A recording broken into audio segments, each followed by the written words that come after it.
जय हिंद साथियों, जय हिंद विद्यार्थियों। मैं मनीषा शर्मा। मेरे चैनल का नाम है study IQ 140 with Manisha Sharma. आज से हम स्टार्ट करने वाले हैं वर्ल्ड हिस्ट्री। वर्ल्ड हिस्ट्री में हम देखेंगे सबसे पहले जो टॉपिक है हमारा पुनर्जागरण। आपको मेरे द्वारा साइकोलॉजी पढ़ाई जा रही है और डेली शॉर्ट ट्रिक्स भी दी जाती है। आज से हम शुरुआत कर रहे हैं वर्ल्ड हिस्ट्री और इंडियन हिस्ट्री, जिसमें मैं पहले ले रही हूँ आपकी वर्ल्ड हिस्ट्री। तो वर्ल्ड हिस्ट्री में हमारा ये टॉपिक है पुनर्जागरण। ये पुनर्जागरण का टॉपिक आपके RPC school lecturer, college lecturer, आपके NVS KVS जितने भी टीचर्स एग्जाम है उसमें बड़ा उपयोगी है। तो आज का जो हम पहला टॉपिक लेंगे वर्ल्ड हिस्ट्री में पुनर्जागरण। तो इसको मैं आपको टुकड़े टुकड़े में पढ़ाऊंगी ताकि आपको देखो विद्यार्थियों, क्या होता है ना, हिस्ट्री जब हम पढ़ते हैं ना तो हमें हिस्ट्री को सिर्फ पढ़ना नहीं होता है, हिस्ट्री को हमें महसूस करना होता है, उस समय पे पहुंचना होता है जब वो घटना हुई होती है। तो मैं हिस्ट्री को आपको तोड़ तोड़ के पढ़ाऊंगी ताकि आप उस चीज को अच्छे से समझ सके और उसको अच्छे से लर्न कर सके। तो पुनः जागरण, तो हम इसमें देखेंगे, इसको हम बांट लेते हैं। हम कैसे पढ़ेंगे इसका एक मैप बना लेते हैं, हम उसको किस तरीके से हम पढ़ेंगे। तो क्या है पृष्ठभूमि, क्या है पृष्ठभूमि, पृष्ठभूमि मतलब इसका अर्थ देख लेंगे, पृष्ठभूमि या अर्थ। फिर हम देखेंगे इसकी विशेषता, फिर देखेंगे हम कारण, मतलब पुनर्जागरण के क्या कारण हुए, क्या परिणाम हुए, ये सब भी देखेंगे हम। इसकी विशेषता देखेंगे, इटली में ही क्यों हुआ, इटली में ही। आपको पता है ना पुनर्जागरण की शुरुआत जो हुई थी वो आपके इटली में हुई थी, तो इटली में ही क्यों शुरू हुआ, क्यों हुआ? क्योंकि इतिहास ऐसा सब्जेक्ट है ना विद्यार्थियों, जिसको आप पढ़ते हो ना तो पढ़ना काफी नहीं है, इतिहास को महसूस करना जरूरी है, उस टाइम पे जाना जरूरी है आपको मानसिक रूप से कि वास्तव में ये चीज हुई होगी। तो आप जब इस तरीके से पढ़ते ना तो आपको इतिहास में अपने आप ही रुचि आने लग जाएगी। तो इटली में ही क्यों हुआ, फिर क्या इसके परिणाम रहे, परिणाम या प्रभाव या महत्व। देखो परिणाम क्या होता है, हाथों हाथ मिल जाता है, और प्रभाव क्या होता है, कोई भी घटना होती है उसका असर कितने टाइम तक रहता है, वो उसका प्रभाव होता है। कोई भी घटना होती है वो अपना क्या परिणाम छोड़ती है जिसके कारण उसका प्रभाव पड़ता है। तो प्रभाव तो होता है आपके व्यापक रूप में, और परिणाम क्या होता है, हाथों हाथ मिलता है। जैसे कोई युद्ध हुआ तो कोई जीता कोई हारा, तो जीत हार हुआ तो वो तो परिणाम हुआ। प्रभाव उससे किन किन लोगों पे इफेक्ट आया, उनसे किन किन लोगों का प्रभाव पड़ा, वो लंबे समय तक पड़ता है। तो हम ये देखेंगे पुनर्जागरण। पुनर्जागरण में हम देखेंगे क्या है इसकी पृष्ठभूमि, अर्थ, फिर देखेंगे इसकी विशेषता, कारण, इटली में ही क्यों प्रारंभ हुआ, क्या इसके परिणाम है, क्या इसके प्रभाव, महत्व, ये देखेंगे। तो पहले हम देख लेते हैं क्या है इसकी पृष्ठभूमि। तो हम अर्थ देखेंगे, अर्थ, मार्कर चेंज कर लेती हूँ ताकि आपको भी अच्छा लगे। अर्थ, अर्थ देखेंगे, अर्थ तो इसको हम कह सकते हैं रीबर्थ, इसका रीबर्थ, रीबर्थ, रीबर्थ मतलब पुनः जन्म, पुनः जन्म बोलते हैं ना, रीबर्थ मतलब पुनः जन्म। तो रीबर्थ, पुनः जन्म लेना। पुनः जागरण को हम इंग्लिश में कह सकते हैं रीबर्थ। रीबर्थ का अर्थ होता है पुनः जन्म लेना, या आप इसे कह सकते हैं पुनः जागना, पुनः जन्म लेना, पुनः जागना, या पुनः जागना। तो आप ये देखोगे ये जो पुनः जागरण की जो घटना हुई है ना पूरे यूरोप में हुई है। तो इधर मैं आपको मैप तो नहीं बना सकती, लेकिन आपको पता है कि एशिया से सट के पूरा ऐसे पूरा यूरोप है और यहाँ आपका अफ्रीका है। तो ये पुनः जागरण का जो संबंध है ना वो आपके यूरोप से है। तो आप ये भी लिख लोगे, पुनः जागरण का संबंध, पुनः जागरण का संबंध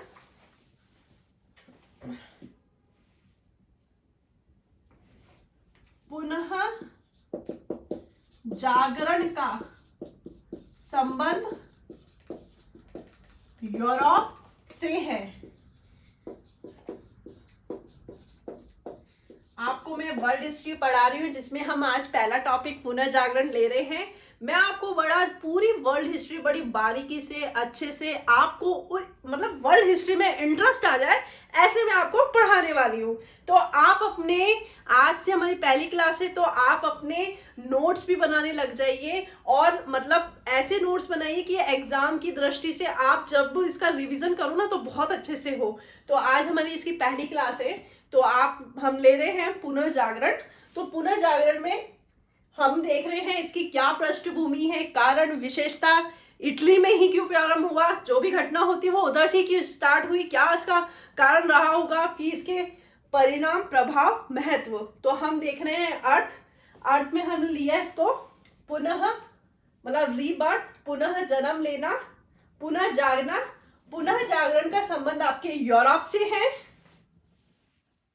अब क्या हुआ, अब जैसे पुनः जागरण आया तो आप क्या देखोगे, तो आप ये देखोगे कि ये जो पुनः जागरण आया है ना यूरोप में, तो आप देखोगे ये 14वीं से 16वीं शताब्दी के बीच में आया है। इससे पहले यूरोप में इसका आने का जो कारण था ना, इससे पहले यूरोप में सामंतवाद था। तो आप पॉइंट भी लिखते जाओगे, 14वीं लिखोगे, 14वीं शताब्दी से पहले, 14वीं शताब्दी से पहले यूरोप में सामंतवाद था। सामंतवाद क्या होता है कि सामंतवाद में क्या जनता बड़ी परेशान हो जाती है। सामंतवाद में जमींदार जो मतलब राजा होते हैं, राजा अपने जो भी उनके मंत्री वगैरह होते हैं तो उनके द्वारा जनता से मनमाना टैक्स लगाया जाता है। तो वो होती है सामंतवादी प्रथा। तो आप देखोगे यूरोप में सामंतवाद प्रथा थी। आप ये देखोगे कि जब हम भारतीय इतिहास उठाते ना तो हमारे प्राचीन भारत में भी सामंतवाद प्रथा थी। तो भारत की तो स्थिति सामंतवाद प्रथा से तो और भी बुरी स्थिति थी, क्योंकि यहाँ पे क्या किसानों से मनमाना टैक्स लिया जाता था, जनता से मनमाना टैक्स लिया जाता था, जनता उनसे पीड़ित हो जाती थी। तो आप देखोगे कि 14वीं शताब्दी में यूरोप में भी सामंतवाद प्रथा थी। तो एक बार आप इसका पूरे का स्क्रीनशॉट ले लीजिए।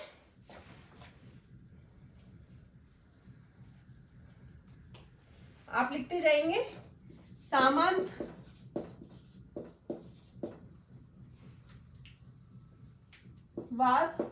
प्रचलन में था। दूसरा आप देखोगे पूरा यूरोप चर्च के प्रभाव में था, धर्म के प्रभाव में था। चर्च ने जो कुछ कह दिया वो ही सत्य था, वो ही जनता को मानना पड़ता था। क्योंकि आप देखोगे 14वीं शताब्दी में कोई प्रिंटिंग प्रेस नहीं थी। तो प्रिंटिंग प्रेस नहीं थी तो लोगों के पास धर्म का ज्ञान नहीं था, लोग बाइबल नहीं पढ़ पाते थे। जो उनको पादरी कह देते थे, जो चर्च में उनको कह दिया जाता था वो ही उनको स्वीकार कर लेते थे, वो ही धर्म के नाम पे उन पे विश्वास करके वो जीवन जीते थे। और वो सब ईश्वर की आज्ञा मानते हुए, ईश्वर का वचन मानते हुए उस चीज की आज्ञा करते थे, ईश्वर की आज्ञा करते थे। तो आप लिखोगे चर्च का प्रभाव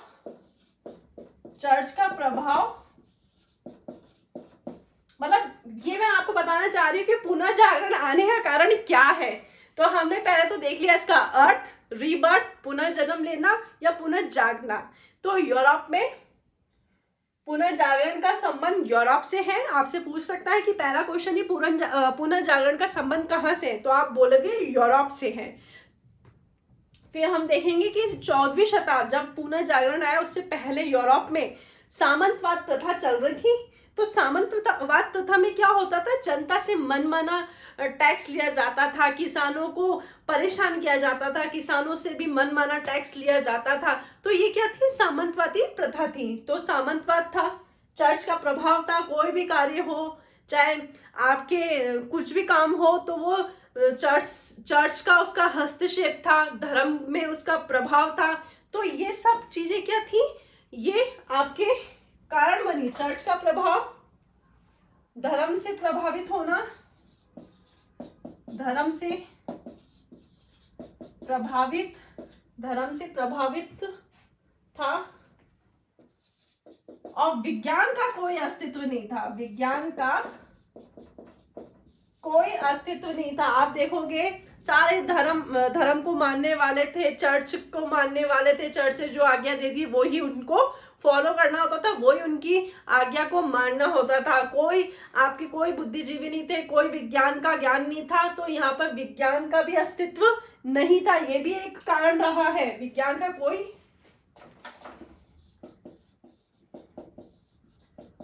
अस्तित्व नहीं था। एक बार आप इसका पूरे का स्क्रीनशॉट ले लीजिए, क्योंकि हमारी क्लास आगे बहुत लंबी होने वाली है, तो आपके पास स्क्रीनशॉट रहेगा तो आप इसको नोट डाउन करते जाएंगे। हम देख रहे हैं पुनर्जागरण में इसकी पृष्ठभूमि देखी हमने। अर्थ है इसका रीबर्थ, पुनः जागना या पुनः जन्म लेना। पुनर्जागरण का संबंध आपके यूरोप से है। ध्यान रखना साथियों, आपसे क्वेश्चन पूछ सकता है कि पुनर्जागरण का संबंध किससे है, तो वो आपके है यूरोप से है। तो आप देख लेंगे यूरोप है। 14वीं शताब्दी से पहले यूरोप में क्या था, सामंतवाद था। सामंतवाद का प्रचलन में था, चर्च का प्रभाव था। आप देखोगे जब हम फ्रांसीसी क्रांति देखते हैं, और हम जब प्रबोधन काल देखते हैं, जब हम धर्म देखते हैं, धर्म के बारे में पढ़ते हैं, तो हम देखते हैं कि चर्च का, पादरियों का, पोप का कितना हस्तक्षेप था, जनता से कितना मनमाना उनसे कर लिया जाता था धर्म के नाम पे। तो चर्च का प्रभाव धर्म से प्रभावित था, और विज्ञान का कोई अस्तित्व नहीं था। तो एक बार इसका पूरे का स्क्रीनशॉट ले लेंगे।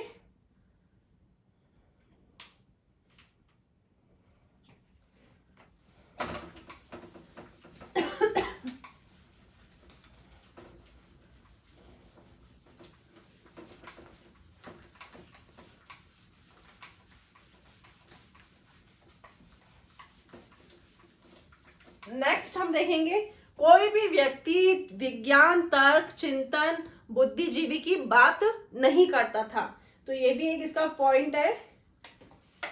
विज्ञान,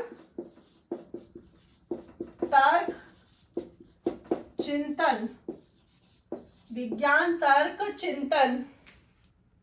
का अस्तित्व नहीं था,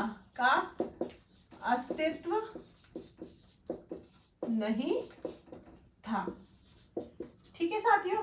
नेक्स्ट बिंदु है इसका परलौकिक जीवन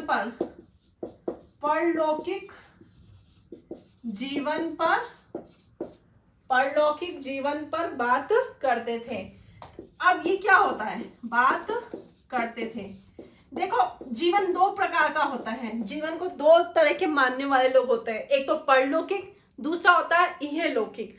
परलौकिक वो जो कि ये मैं समझती हूँ धर्म के नाम पे लोगों के मस्तिष्क में ये दिमाग में बात डालना कि आप जो कुछ कर रहे हो, आप मतलब आने वाली चीजों के लिए सहज करके रखना, उसको जोड़ के रखना, उसको संभाल के रखना।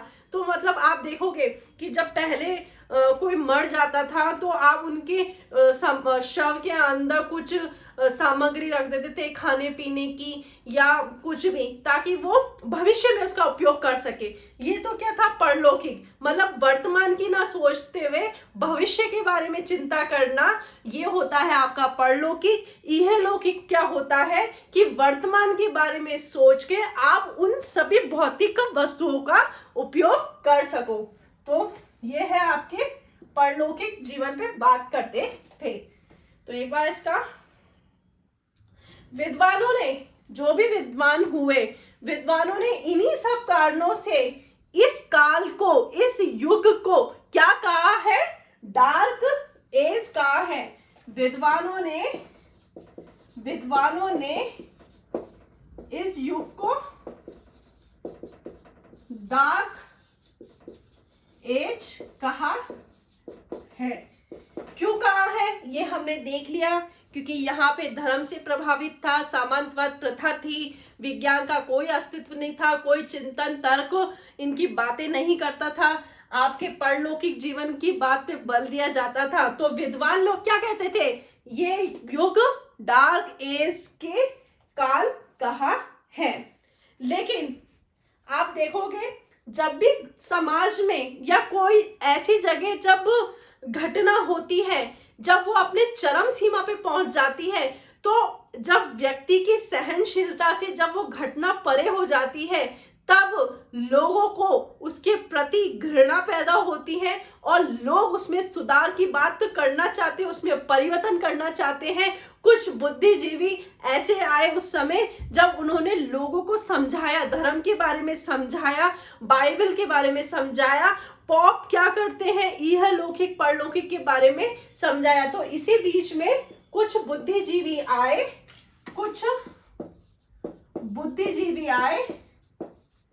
बुद्धिजीवी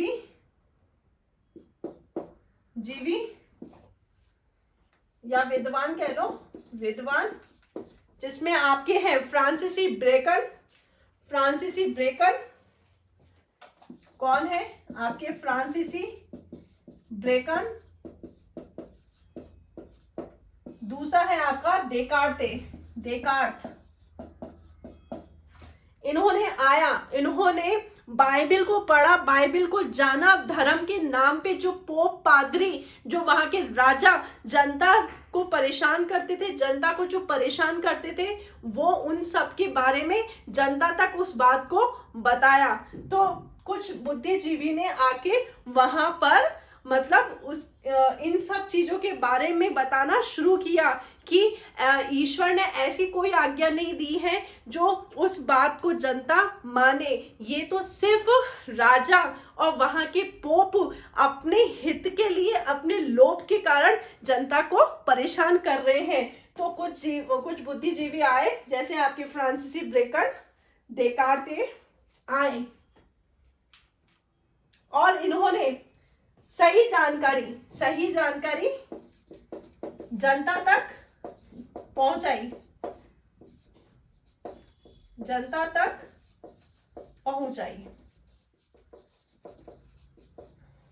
धीरे धीरे लोगों के मन में उसके बारे में पता चला। बाइबल के ओल्ड टेस्टामेंट में जो बाइबल में लिखा हुआ है उसके बारे में पता चला। पोप का जो शोषण है उनके बारे में पता चला, पादरी वर्ग जो शोषण करते थे उनके बारे में पता चला। तो धीरे धीरे जो परिवर्तन हुआ, तो वो आपके डार्क एज से आपके लोगों में, उनके मस्तिष्क में चेंजेस हुआ। इसको हम कहेंगे प्रबोधन युग या प्रकाश युग। और ये प्रबोधन युग और प्रकाश युग आपके कब स्टार्ट हुआ? आपके पुनः जागरण से। तो हम ये देख लेंगे इसको, फिर हमने कहा प्रकाश युग या प्रबोधन युग। एक बार आप इसका स्क्रीनशॉट ले लीजिए।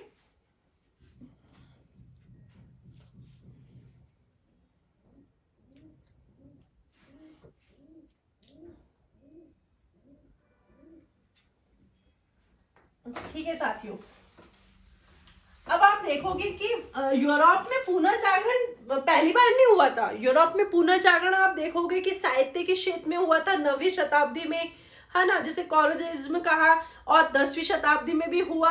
और जब ये आपके 14वीं, आप देखोगे कि 11वीं शताब्दी से 13वीं शताब्दी के बीच में जब यूरोप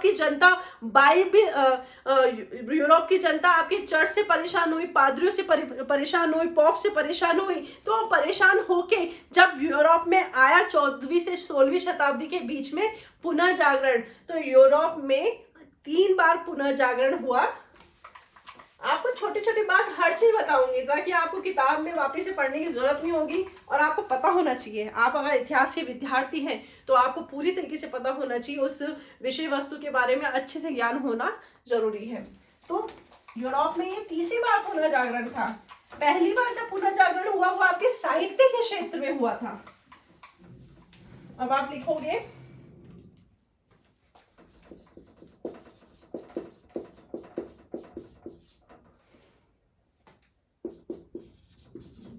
ये आपके हुआ था 19वीं शताब्दी में, 9वीं शताब्दी में, सॉरी 9वीं शताब्दी में हुआ था साहित्य के क्षेत्र में, साहित्य के क्षेत्र में। दूसरी बार हुआ था आपके 10वीं शताब्दी में, 10वीं शताब्दी में।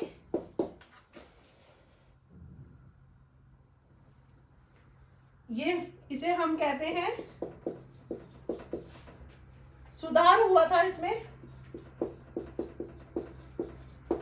ऑटोनियम, ये सुधार हुए थे, विभिन्न प्रकार के सुधार हुए थे इसमें। और तीसरा जब हुआ आपके 14वीं से 16वीं शताब्दी में, ये आपका पुनः जागरण, मतलब 14वीं से 16वीं शताब्दी के बीच में आपका पुनः जागरण हुआ। उसके बाद आज तक का इतिहास है कि यूरोप में कभी भी अंधकार युग नहीं आया और डार्क एज की स्थिति में नहीं आया। तो तीसरी बार जब आपके, मतलब आप देखोगे जब 14 से 16वीं शताब्दी में जब यूरोप में पुनः जागरण आया तो हर क्षेत्र में विकास हुआ, हर क्षेत्र के बारे में सोचा गया। उसके बाद कभी भी यूरोप में डार्क एज नहीं आया। तो 14 से 16वीं शताब्दी में आपका पुनः जागरण माना जाता है। ये मैंने आपकी इसकी पृष्ठभूमि बताई है, कैसे आया है, क्यों आया है, क्या कारण थे कि मतलब लोगों को सोचना पड़ा, उनके बारे में मैंने आपको बताया, इसकी पृष्ठभूमि और इसके अर्थ के बारे में। एक बार आप इसका पूरे का स्क्रीनशॉट ले लेंगे।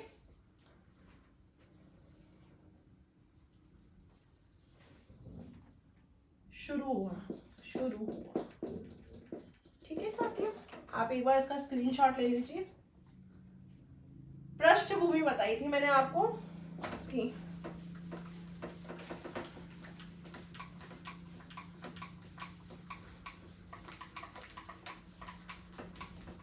अब हम देखेंगे इसका अर्थ। अभी मैंने इसकी पृष्ठभूमि बताई थी, वो तो मैंने आपको ये बताया था, रीबर्थ इंग्लिश में कहते हैं, जिसका अर्थ होता है पुनः जागना या पुनः जन्म।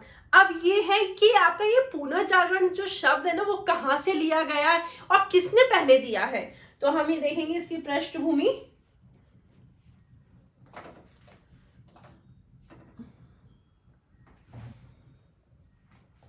इसकी अर्थ देख लेता हूं, पृष्ठभूमि देखेंगे हम। पुनः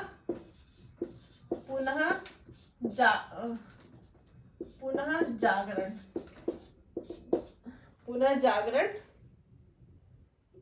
पुनः जागरण आपका ये फ्रांसीसी, इसको हम रेनेसां कहते हैं, रेनेसां, जो कि आपका फ्रांसीसी शब्द है।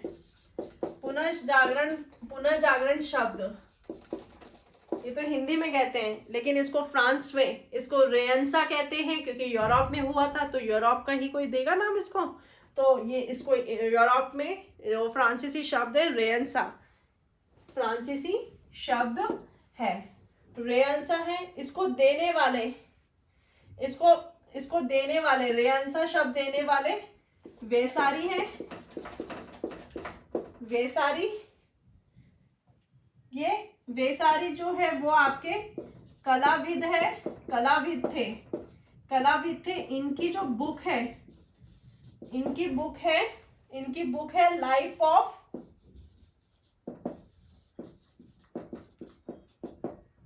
आर्टिस्ट।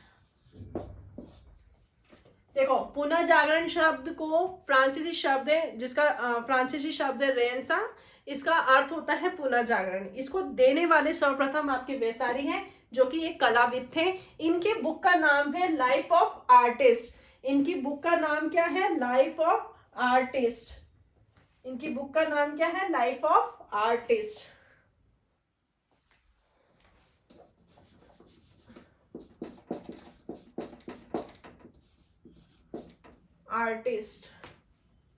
इनकी बुक का नाम क्या है? Life of artist. तो आप एक बार इसका उतार लेंगे, इसका स्क्रीनशॉट ले लीजिए। अब देखो बहुत सारे विद्वान आए हैं आपके, पहले हमने वैसारी देख लिया, ये वैसारी, इन्होंने पुनः जागरण का उपयोग, वैसारी ने जो है पुनः जागरण का उपयोग, पुनः जागरण का उपयोग आपके कला के क्षेत्र में किया। देखो अलग अलग विद्वान आएंगे, अलग अलग आपके बुद्धिजीवी आएंगे, तो सबका जो उपयोग है ना वो अलग अलग क्षेत्रों में हो गया। आपके जो ये वैसारी थे ये आपसे कला से संबंधित थे, कलाविद थे, तो इन्होंने जो पुनः जागरण का जो उपयोग किया है वो कला के क्षेत्र में किया है। अभी इसमें से आप क्वेश्चन बनते जाएंगे, क्योंकि आपसे पूछते हैं वैसारी का संबंध किससे है, दिदरो का संबंध किससे है, तो अन्य और भी विद्वान है उनका आपसे पूछते हैं। पुनः जागरण का उपयोग कला के क्षेत्र में किया। तो एक बार आप इसका पूरे का स्क्रीनशॉट ले लीजिए ताकि हम आगे बढ़ते जाएं।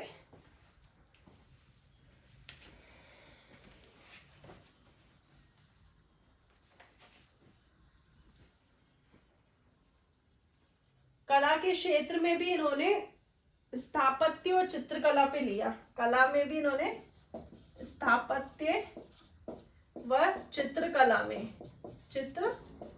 में इसका उपयोग किया है।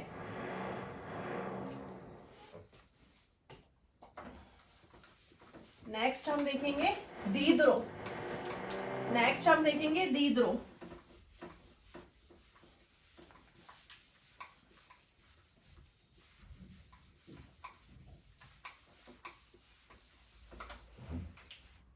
दूसरे हैं आपके, पहले जो आए थे पुनः जागरण का उपयोग करने, कला के क्षेत्र में उपयोग करने वाले सर्वप्रथम आपके वैसारी आए थे, दूसरे आए थे आपको दीद्रो। आपको ये पता होना चाहिए, क्रम पता होना चाहिए। पहला जो सबसे पहले जिन्होंने काम किया ना वो आपके वैसारी है, जिन्होंने ही मतलब रेनेसां शब्द दिया था जो कि फ्रांसीसी शब्द है। दूसरा है आपके दीद्रो। दूसरा है आपका दीद्रो। इन्होंने साहित्य के क्षेत्र में उपयोग किया, साहित्य के क्षेत्र में। तीसरा है आपके फ्रांसीसी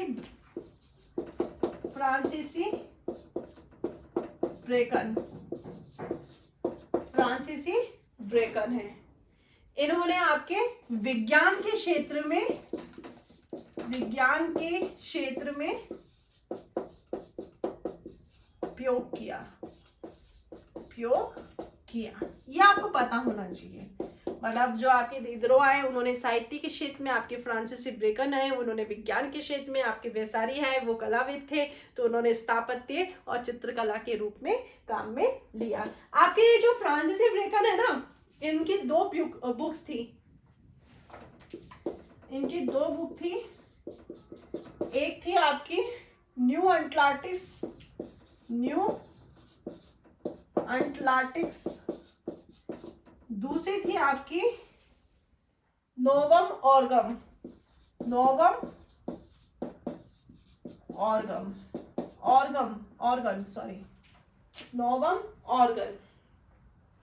ये जो आपके फ्रांसीसी बेकन थे इन्होंने अपने विज्ञान के क्षेत्र में काम किया। इनकी दो बुक थी, न्यू अटलांटिक्स, दूसरा है नोवम ऑर्गम। ये ईश्वरीय सिद्धांत को इन्होंने खारिज किया, फ्रांसीसी ब्रेकन ने। अब आप ये लिख लोगे, इन्होंने ईश्वरीय सिद्धांत को खारिज किया। ये बोलते थे ईश्वर ने ऐसा कोई आदेश नहीं निकाला है कि जो जनता को मानना है, ये सब पोप, पादरी और आपके धर्म के नाम पे जनता को लूटा जाता है, जनता को मतलब एक तरीके से जनता को शोषित किया जाता है। तो ईश्वर ने ऐसा कोई आदेश नहीं निकाला है, बाइबल में, ओल्ड टेस्टामेंट में ऐसा कोई वर्णन नहीं किया है।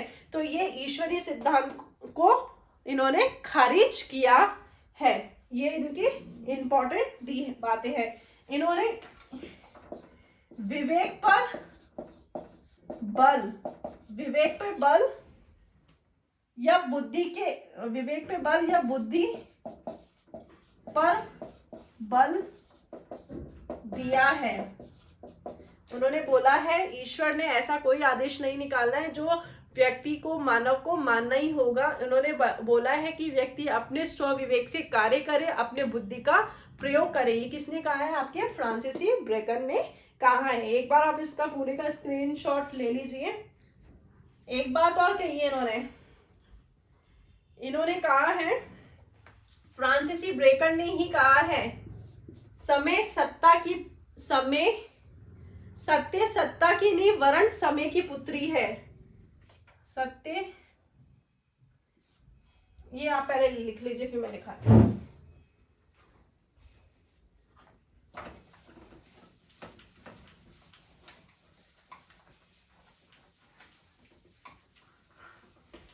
इन्होंने बोला है सत्य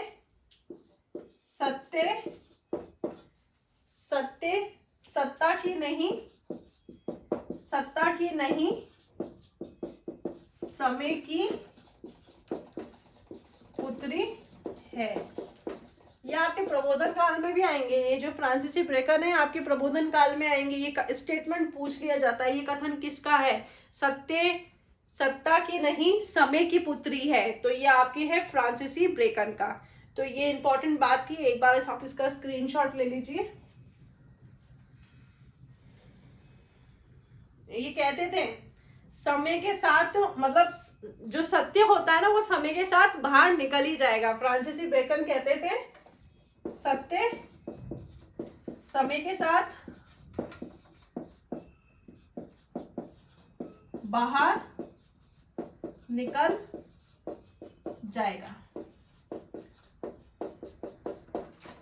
ठीक है साथियों, ये हम देख रहे हैं पुनर्जागरण। पुनर्जागरण की हम पृष्ठभूमि देखिए। अर्थ हमने देखा था रिबर्थ। रिबर्थ का अर्थ होता है पुनर्जन्म या पुनर्जागना। ये आपके यूरोप से स्टार्ट हुआ था। हमने देखा कि पुनर्जागरण कैसे आया, इसकी पृष्ठभूमि देखी कि यूरोप में सामंतवाद प्रथा थी, धर्म का प्रचार था, विज्ञान का कोई अस्तित्व नहीं था, कोई तर्क चिंतन की बात नहीं करता था।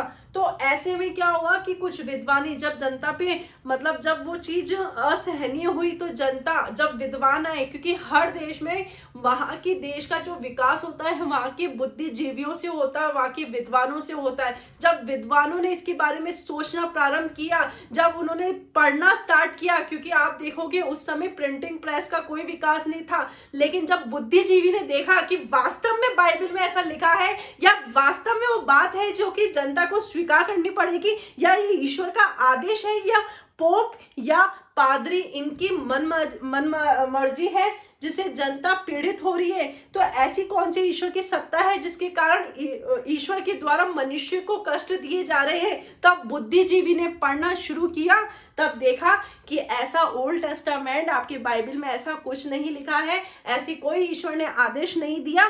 तब धीरे धीरे धीरे वो चीज जनता तक आई। जनता ने जब उसको पढ़ा, उसको स्वीकार करा, तब उन्होंने विरोध किया, और जब उन्होंने विरोध किया तो एक क्रांति आती है। और वो क्रांति किस रूप में आती है? आपके पुनः जागरण के रूप में आती है। जब आप देखोगे कि यूरोप में धीरे धीरे बदलाव होता है, हर क्षेत्र में बदलाव होता है, चाहे वो आपकी कला के क्षेत्र में हो, चाहे वो आपके विज्ञान के क्षेत्र में हो, चाहे वो आपके साहित्य के क्षेत्र में हो, तो बहुत सारे बुद्धिजीवी अलग अलग आपके जो विद्वान हुए हैं उन्होंने अलग अलग क्षेत्र में अपना इस पुनर्जागरण का उपयोग किया है। यहां तक मैंने आपको ये पढ़ाया था, आपको समझ में आया होगा। आप साथ के साथ में उतारते जाओ या इसका स्क्रीनशॉट लेते जाओ। आगे हम और देखेंगे।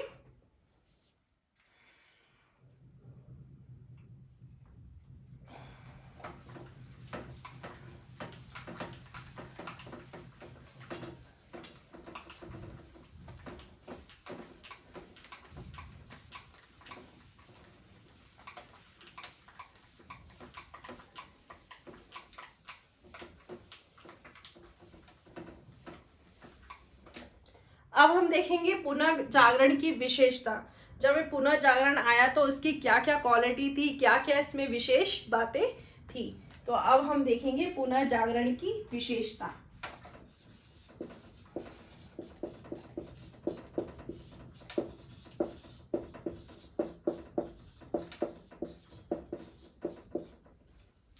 पुनर्जागरण की विशेषता, पहला,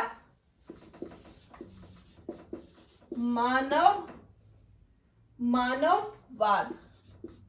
देखो, आप देख ही रहे थे, जब पुनर्जागरण नहीं था उससे पहले सामंतवाद प्रथा थी, धर्म का प्रचार हो रहा था, धर्म के नाम पे कर वसूली की जा रही थी, चर्च का प्रभाव था।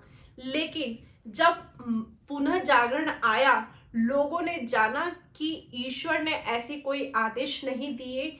ईश्वर ने तो कहा है कि आप अपना कर्म कीजिए, सत्य पे चलिए, सही काम कीजिए। तो उससे क्या हुआ, मानववाद का विकास हुआ।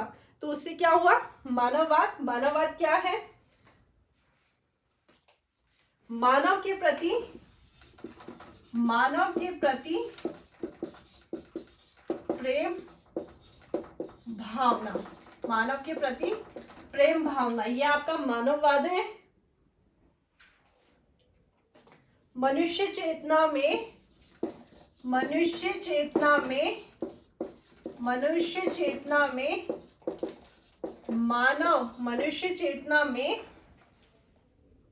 मानव समस्याओं का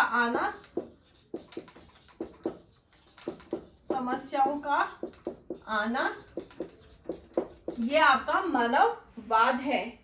तो आप देखोगे बहुत सारे जब बुद्धिजीवी आए, जब वास्तव में जब आप जनता तक इस बात का ज्ञान हुआ, उनको पता चला कि ऐसा कोई बाइबल में वर्णन नहीं है कि आपको अपने आप को कष्ट देते हुए धर्म के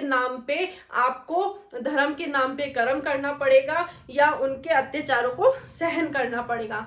तो जब बुद्धिजीवी आए, जब उन्होंने बताया, उनके बारे में वर्णन किया, तो आप देखोगे कि मानववाद का विकास हुआ। इसमें मनुष्य क्या अपनी समस्याओं के बारे में सोचने लगे। उन्होंने धर्म के नाम पे जो भी कार्य करते थे पहले, वो सोचना बंद किया, अब मानव की समस्या पे सोचना प्रारंभ किया। मानव के प्रति प्रेम की भावना विकसित हुई, मनुष्य चेतना में मानव समस्या के बारे में सोचना प्रारंभ किया। तो आप देखोगे विलियम शेक्सपियर हुए हैं, जिनकी आप उनकी कृति में, उनकी जो भी उन्होंने लिखा है, उनकी उसमें आप देखोगे कि उन्होंने मानववाद की बात की है। तो आप लिखोगे जो विलियम शेक्सपियर है,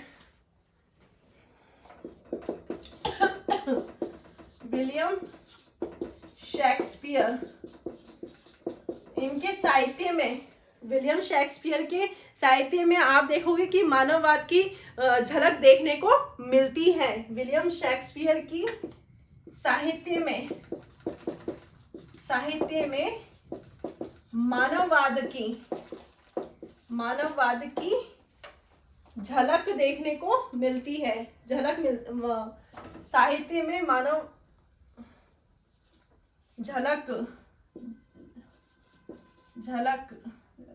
झलक देखने को मिलती है। लेकिन ये तो शेक्सपियर है, लेकिन आपको पता है मानववाद का जनक किसे माना जाता है? मानववाद का जनक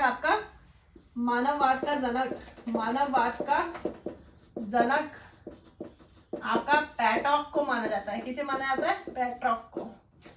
और मानववाद का राजकुमार इरेनस को कहा जाता है। ये आपको पता होना चाहिए, क्योंकि आपको पता है कि जब हमारा एग्जाम में क्वेश्चन आते हैं ना, तो बड़े ऊपर से आते हैं वर्ल्ड हिस्ट्री में से। अगर डीप में तो आपकी इंडियन हिस्ट्री में से पूछा जाता है।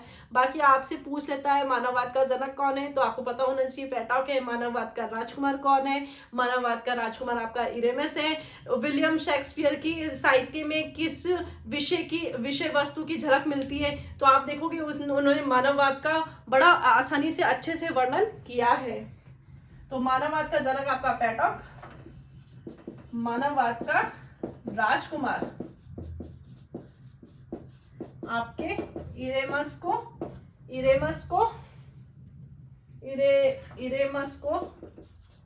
माना है। तो एक बार आप इसका स्क्रीनशॉट ले लीजिए या इसको नोट भी करते जाइए, कि हम आगे पूरी विशेषता देखेंगे आज।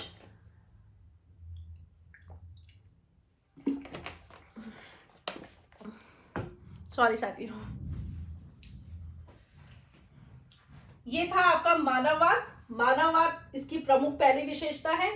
अब दूसरा है इसमें बुद्धिवाद।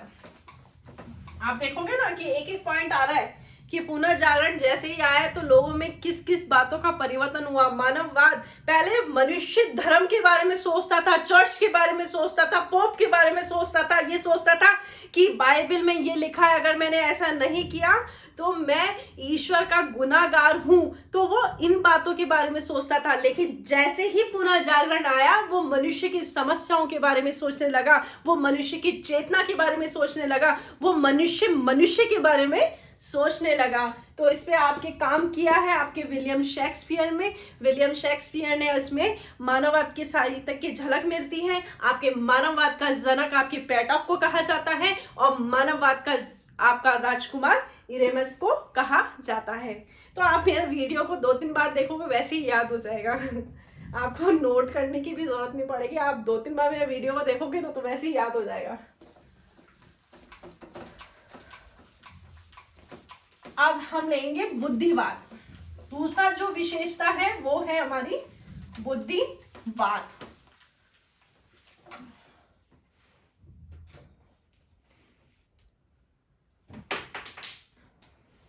दूसरी विशेषता है बुद्धिवाद। इसमें आपके 2 बुद्धिजीवियों का नाम आता है। पहला है आपका थॉमस एक्विनोस।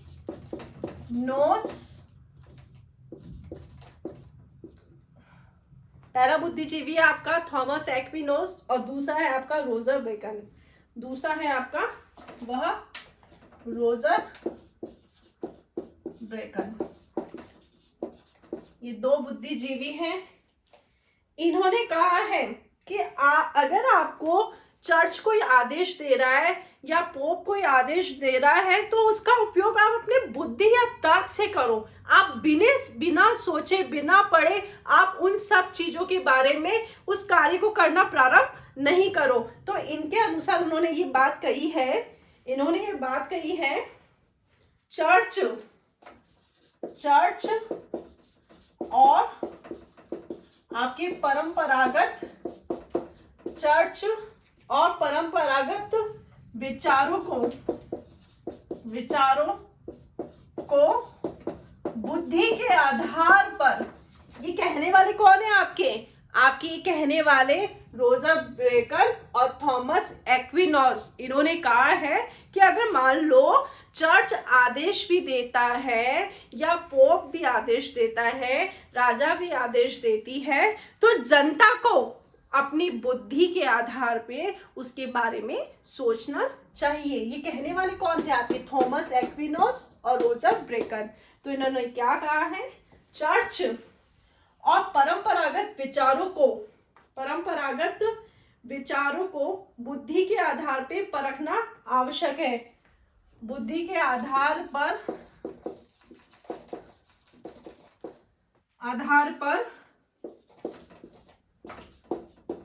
परखना आवश्यक है। ये कहने वाले कौन थे आपके? थॉमस एक्विनोस और रोजर बेकन। ये कहने वाले थे। इन्होंने आपके बुद्धि, चिंतन, तर्क, बुद्धि तर्क चिंतन पर बल दिया है। एक बार आप इसका पूरे का स्क्रीनशॉट ले लीजिए ताकि आगे और विशेषता पढ़ते जाए हम। विवेक पे भी बल दिया है, विवेक। ठीक है, आप एक बार इसका स्क्रीनशॉट ले लीजिए।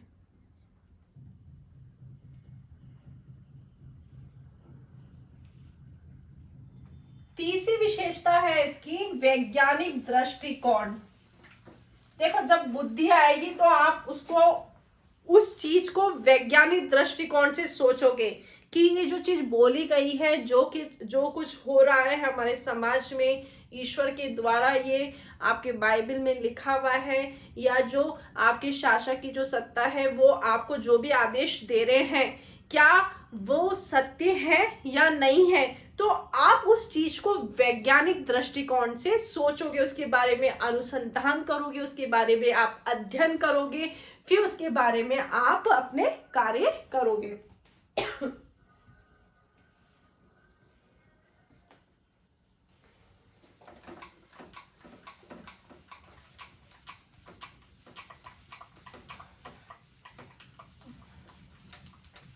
तीसरा टॉपिक है आपका वैज्ञानिक दृष्टिकोण। वैज्ञानिक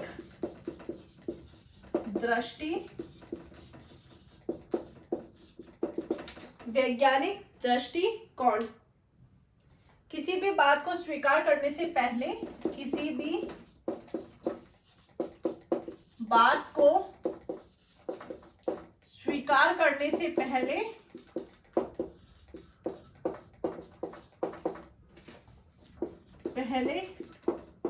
अनुसंधान या अध्ययन करना,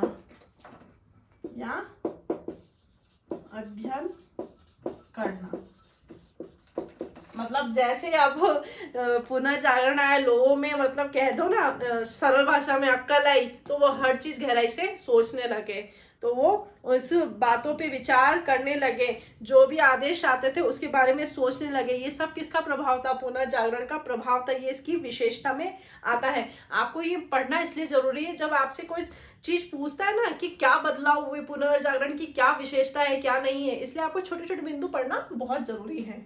तो ये इसकी थे।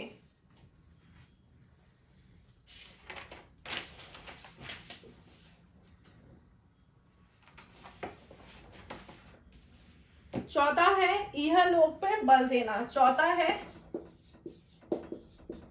इहलोक पर, या आप इसको लिखो भौतिकवाद पर बल देना।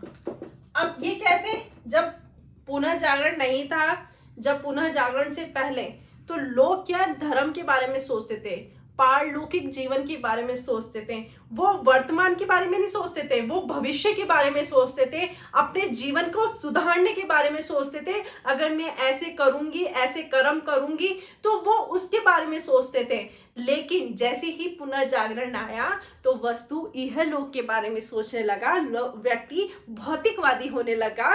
भौतिकवादी होने की वजह से क्या है कि व्यक्ति ये सोचने लगा कि मुझे अपने वर्तमान के बारे में सोचने लगा कि वर्तमान को अगर अच्छे से जीना है, तो हमें इस चीज वस्तु का उपयोग करना पड़ेगा। जब हम बहुत सारी वस्तु का उपयोग करते हैं, तो हम देखते हैं मार्केट में उस चीज की डिमांड होने लग जाती है। जब मार्केट में उस चीज की डिमांड होने लग जाती है, तो उस वस्तु को निर्माण करने के लिए फैक्ट्री का निर्माण होता है, औद्योगिक उद्योगों का निर्माण होता है, इससे व्यक्ति को रोजगार मिलता है। इसी की वजह से आप देखोगे, इसी की वजह से आपके इहलोक और भौतिकवादी की वजह से आप देखोगे कि विश्व में औद्योगिक क्रांति आ गई। क्योंकि जब मनुष्य इहलोक के बारे में सोचने लगा, भौतिकवाद के बारे में सोचने लगा, भौतिक वस्तुओं के उपयोग करने की बात सोचने लगा, तो इसी सोच ने आगे औद्योगिक क्रांति लेकर आ गई।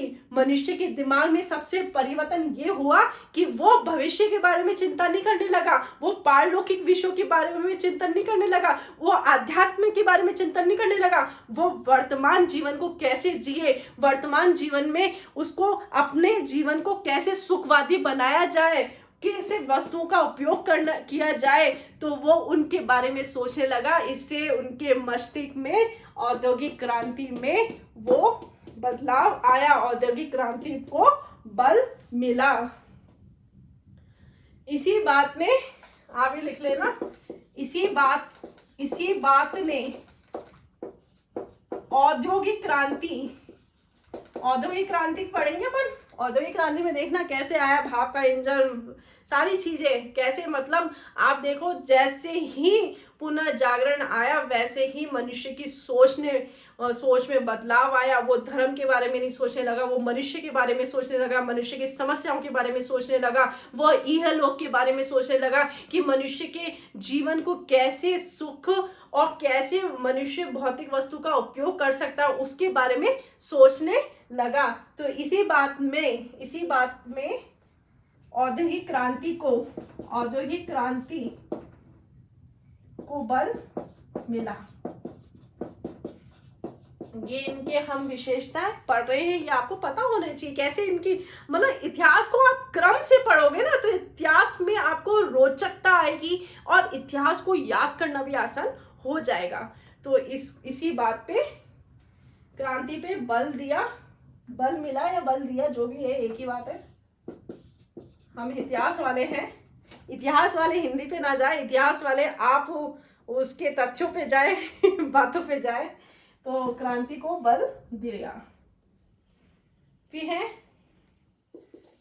धर्म के प्रभाव से मुक्त, ये तो आपको पता ही, इतनी देर से मैं आपको बता ही रही हूँ कि ईसाई का, पादरियों का, धर्म का, पोप का, सबका वर्चस्व वहाँ की जनता पे था। मतलब उनकी जो विचार थे वो जनता को बहुत प्रभावित करते थे। उन्होंने सोच लिया कि ये जो बोल रहे हैं ना, ये ईश्वर का, मतलब ऊपर से ईश्वर के आदेश आए, ये तो हमें मानना ही है। लेकिन जैसे ही आपका पुनर्जागरण आया, लोगों को उसके बारे में पता चला कि ऐसा बाइबल में कुछ नहीं लिखा है, ऐसा कुछ भी वर्णन नहीं है, ये तो मतलब धर्म के नाम पे पादरी, पोप, चर्च हमसे हमारा शोषण करते हैं। जब ये विचार पूरे जनता तक पहुंचा, तब लोगों के मन में धर्म के प्रभाव से मुक्त हो गए। तो फिर छठा लिखेंगे आप, स्वतंत्र चिंतन पर बल। अब ये क्या है, आप देखोगे जब ये पुनर्जागरण से पहले उनका चाहे कोई सा भी क्षेत्र हो, वहां धर्म का प्रभाव दिखता था।